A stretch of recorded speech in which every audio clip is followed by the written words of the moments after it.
Et nous sommes de retour au plateau pour la dernière partie de cette émission. Nous restons toujours au Togo, actualité oblige. Vous aurez remarqué, notre sujet a légèrement changé de l'interrogation à quand la nomination des sénateurs. Nous arrivons maintenant les 20 sénateurs restants nommés. Le décret portant nomination des sénateurs restants pour compléter le premier Sénat de l'histoire du Togo vient de tomber. 20 personnalités retrouvent donc ce Sénat qui devra normalement se retrouver pour sa première session, sa session de droit.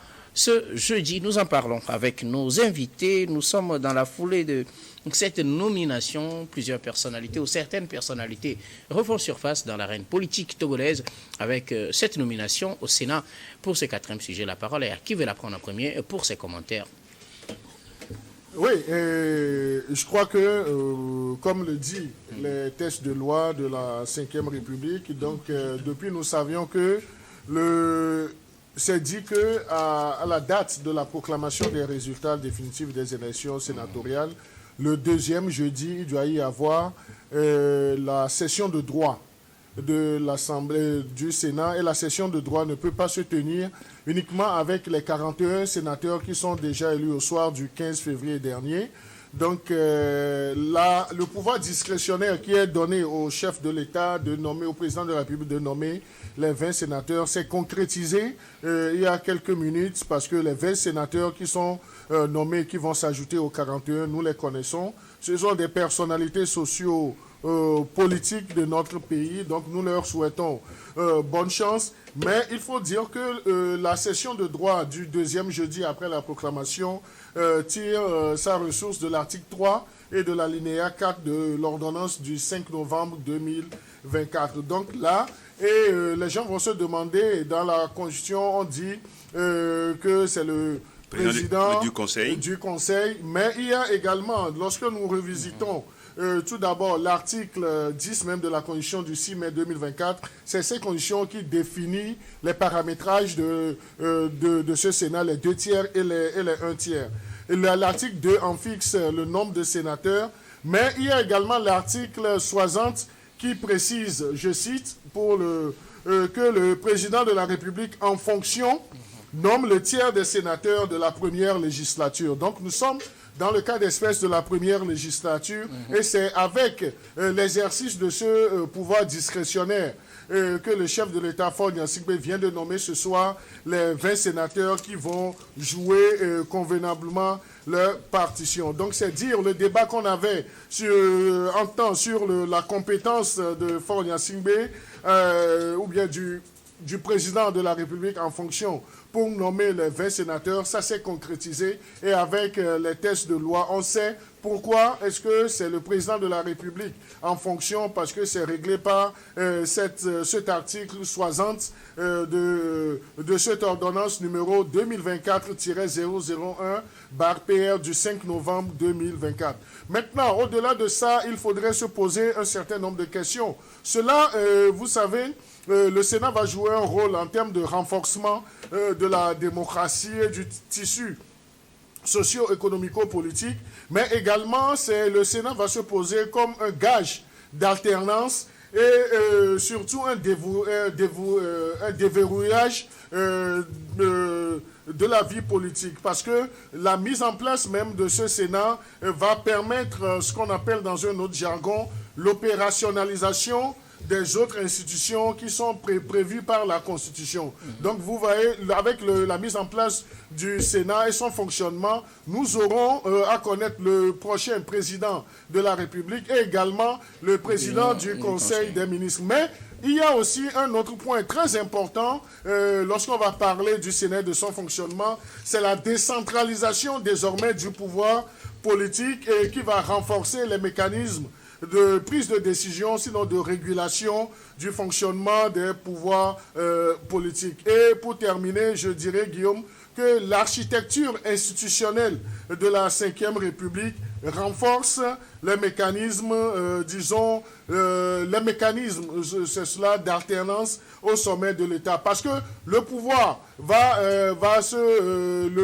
revenir à la base, plus les partis politiques vont s'impliquer dans la chose à la base pour avoir, disons, la majorité au niveau des grands électeurs, c'est-à-dire au niveau des conseillers régionaux, que des conseillers municipaux, qu'ils peuvent espérer même, avec un autre point très important, à faire même des coalitions pour essayer de renverser un tant soit peu la tendance. Et ce n'est pas pour rien que tout dernièrement, le parti de M. Jean-Pierre Fabre, l'ANC et la DMP de Mme Adjamagbo ont déjà annoncé leur intention de participer aux prochaines élections municipales. Parce qu'ils ont fait le constat que sur les 1506 conseillers municipaux que nous avons, le parti UNIR a plus de 900. Donc il va falloir labourer si on espère un jour avoir, selon les thèses de la 5e République, cette faveur d'accéder au pouvoir. Il va falloir avoir, disons, un nombre assez consistant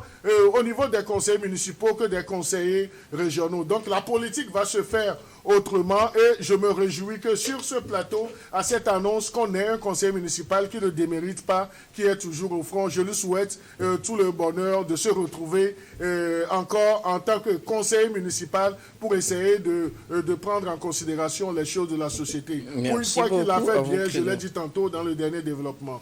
Merci beaucoup à vous, Credo Tété. La parole est à qui veut aller à la suite des Credo Tété pour réagir. Consigan, ouais.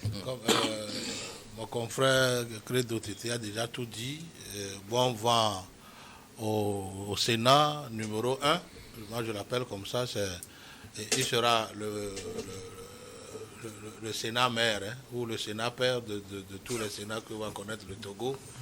Le président de la République a joué sa partition. Que les heureux élus et ceux qui ont été, voilà, que les heureux élus et les heureux nommés alors puissent penser à l'intérêt général. Parce que je pense que c'est eux la chambre, le Sénat est la chambre haute, non? Oui, c'est eux la chambre haute qui vont aussi contrôler les lois votées par la chambre basse, qui est l'Assemblée nationale. Donc, il va falloir qu'à ce niveau-là, le Sénat puisse alors légiférer tout en tenant compte de l'intérêt général. Aussi, il va falloir que le Sénat puisse travailler avec les maires et les conseillers municipaux pour alors les défendre en ce sens qu'au niveau de l'État, qu'ils puissent avoir assez de sous pour développer nos différentes communes et surtout cette délégation de pouvoir qui est faite à l'ANADEB au niveau des communes. Je pense quand même qu'aujourd'hui, nos communes ont grandi, ils ont fait déjà plus de 5 ans. Il va falloir qu'on puisse corriger ça pour que, avec le concours du Sénat, les maires puissent alors avoir, ou les mairies puissent avoir cette possibilité de diriger les grands travaux à leur niveau et que leur budget soit aussi conséquent pour que voilà, ils puissent alors faire beaucoup de travaux en faveur du grand nombre. Le grand nombre, c'est la population.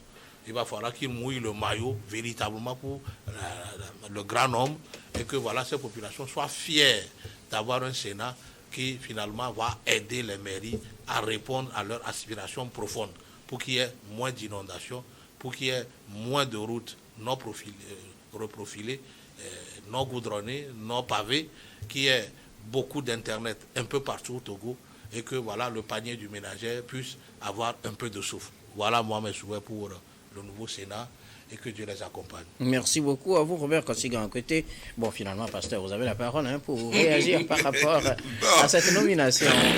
Je crois que mes prédécesseurs ont parlé.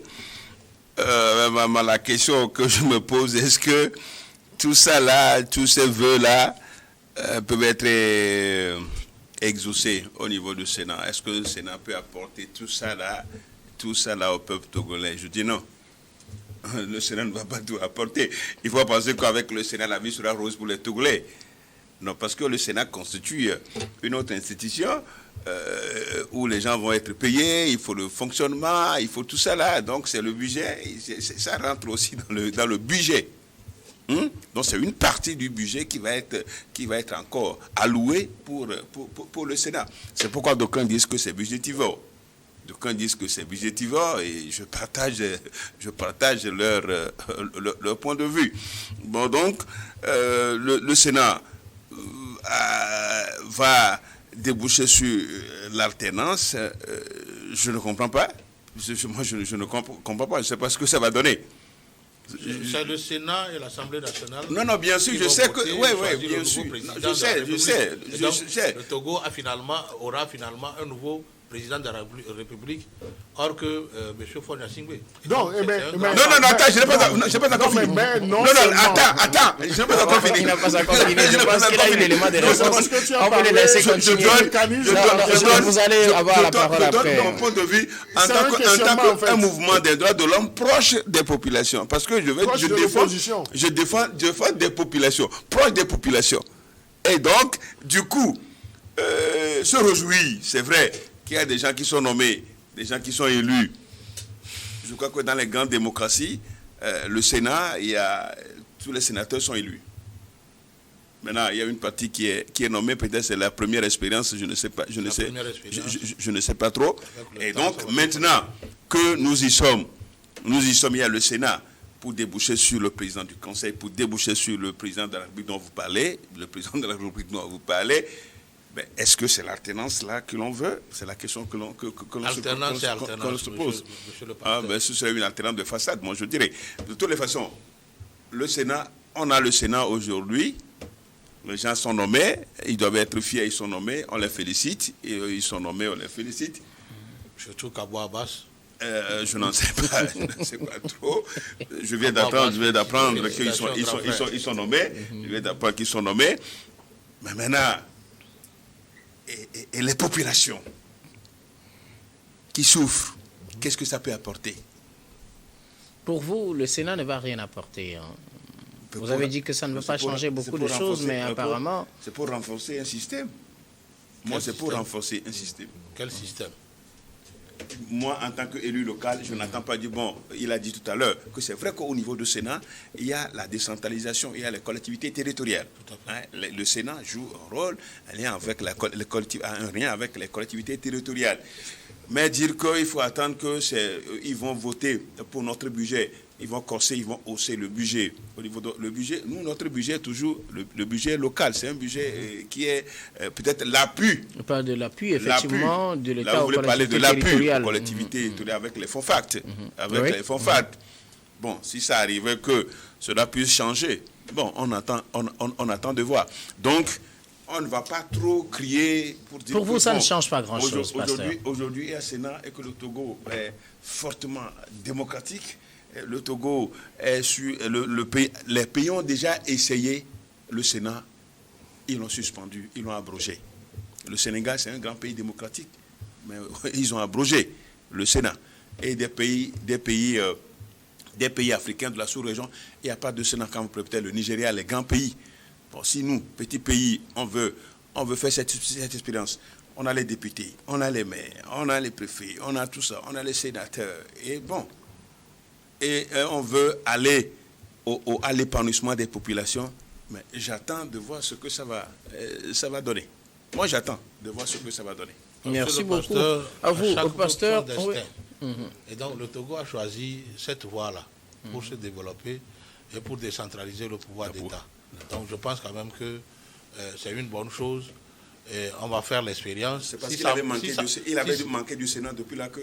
vous savez, je vous ai dit tout à l'heure que tout un pays, tout un chacun a son destin. Le Togo a son destin. Et si c'est par là, le Togo va passer pour alors se développer.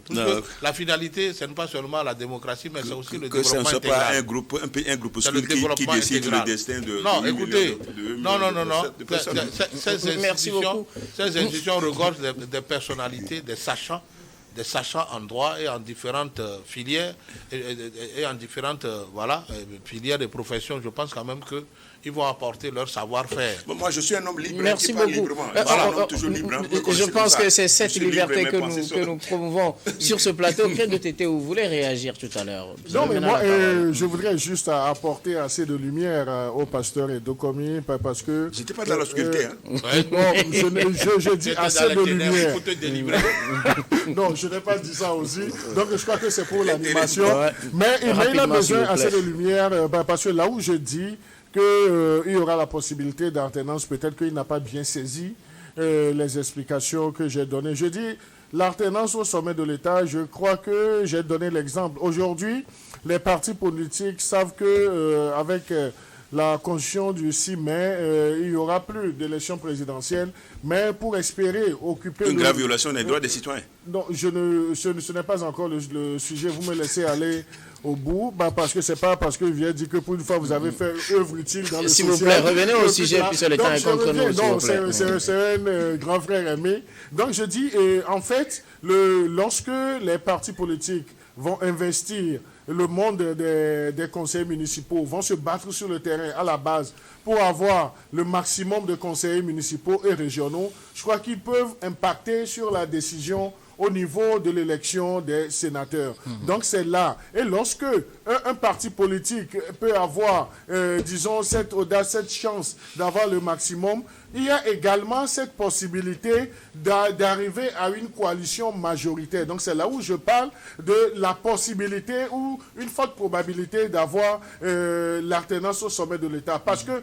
En désignant le président de la République? Oui, non, mais c'est sous cette condition, que vous le voyez ou non, c'est cette condition qui nous dirige maintenant. Donc, ce sont des pistes de réflexion. Lorsque les partis politiques vont s'investir convenablement, vont gagner le maximum de régionaux et puis de municipaux, et lorsqu'ils seront en nombre suffisant au niveau du Parlement, ils peuvent inverser les tendances. Parce que nous sommes dans le cas de la première législature du Sénat. Et ce n'est pas pour rien que si Jean-Pierre Fabre, qui a refusé de participer au sénatorial, annonce déjà son intention pour les communales, c'est parce qu'ils ont appris la leçon. Et la même chose également, c'est pour la DMP, et la même chose également, c'est pour toi, Pasteur et Dokomi, parce qu'on t'a vu, non seulement tu es conseiller municipal, maire adjoint, mais tu as compétit. Malheureusement, tu n'as pas eu le poste au niveau de l'Assemblée nationale. Il y a eu un conseil régional. Ça, c'est déjà bon. Et vous savez que demain, vous devez travailler pour être au Parlement, pour avoir assez de conseillers municipaux et régionaux, pour pouvoir jouer également votre partition. Merci beaucoup à vous tous. Nous arrivons pratiquement à la fin de ce numéro. L'avantage, coût et fonctionnement et le bénéfice des actions de ce Sénat pour le bien du commun des mortels togolais. Donc je ne crois pas, on ne peut pas dire que c'est une institution. Merci beaucoup à vous tous pour vos contributions. Nous arrivons pratiquement à la fin de ce numéro de Regard Croisé, mais avant de nous séparer, notre habituel dernier tour de table, ce sera pour vos mots de fin sur un sujet de votre choix. Nous sommes bien talonnés par le temps, donc rapidement, Pasteur. Non, moi je voudrais juste me prononcer sur un sujet d'actualité qui me rend fier. Me rend fier parce que il s'agit des leçons correctives que les États-Unis sont en train de donner à l'Union européenne, notamment à la France. La France qui se prend comme maître de l'Afrique, aujourd'hui est humiliée, n'est pas invitée à la table des grands. Mais quand il s'agit de l'Afrique, le président français, notamment Macron, va gueuler, mais aujourd'hui, il a trouvé garçon sur sa route, qui est Donald Trump. Moi, ça me rend fier. Ça me rend fier, mais au moins triste. Triste parce que je ne vois pas l'Afrique. Je ne vois pas l'Afrique. C'est le moment pour l'Afrique de se positionner par rapport à ce qui se passe entre les États-Unis et le reste du continent. Mais l'Afrique est là, l'Afrique dort, l'Afrique ne dit rien. Peut-être l'Afrique est en train de subir, en train de pleurer. Les dirigeants africains sont en train de pleurer ce qui arrive à Macron, à la France. Et veulent peut-être un jour faire une déclaration pour soutenir la France devant Macron, je ne sais pas trop. Merci beaucoup. C'est le moment à jamais pour le continent africain de se réveiller pour rattraper le retard. Merci Donald beaucoup. Trump, merci pour tout ce que tu fais. Merci beaucoup, Pasteur Edokomi. Vous êtes le président du mouvement Martin Luther King MMLK, également le premier agent au maire de la commune Golfe 2. Merci d'être passé sur ce plateau. Le plaisir est partagé pour le plateau de mercredi désormais. Robert Kossigan, écoutez vos mots de fin. Oui, je voudrais appeler tous les parents d'élèves surtout, à tout faire pour conscientiser leurs enfants et ne pas se décharger de leurs responsabilités. Parce qu'on est en train de constater que surtout, il y a des parents qui poussent, entre guillemets, leurs enfants, surtout filles, à se livrer à du n'importe quoi. Je ne veux pas utiliser un mot qui va blesser les autres. Parce qu'il est important qu'on fasse aussi revenir le bâton dans l'éducation. Merci L'homme beaucoup. noir a peur du bâton et est dressé ou redressé par le bâton. Merci beaucoup. Voilà. À vous, Robert Kossiga-Akwete, vous êtes analyste politique et président de l'AJD, Alliance Jeunesse Développement. Merci d'être passé sur ce plateau. Et surtout, l'électricité à Cliquamé. Merci beaucoup. C'était mon mot de fin. Non, mais mon mot de fin, c'est encore dire merci à la direction de New York TV pour cet espace de débat sans animosité. Donc, je crois que cet exercice, nous le faisons, ça fait plusieurs années, plus d'une décennie. Donc, c'est déjà bon. Et félicitations à la direction. Félicitations à toi aussi, parce que ce n'est pas aisé de nous souffrir, de souffrir le passeur de commune, de nous souffrir sur ce plateau. Mais je crois que c'est un bel exercice que nous faisons. Et à tous ceux qui nous suivent au niveau de la diaspora, de l'international, nous leur disons merci pour leur critique constructive, objective. Nous en avons besoin et bon vent aux sénateurs nommés, aux sénateurs élus. Credo Tété, vous êtes journaliste et analyste politique. Merci d'être passé sur ce plateau. C'est moi. Nous disons également merci à toutes les équipes techniques et rédactionnelles qui nous ont aidés à préparer et à présenter cette émission. Merci beaucoup à Yves Kofi Maougnan à la réalisation, à Senyo Wampa à la diffusion, à Thomas Choyi à la caméra et surtout à vous, très chers téléspectateurs, de nous avoir suivis. C'est la fin de ce numéro. Je vous retrouve demain avec le même plaisir pour un autre numéro.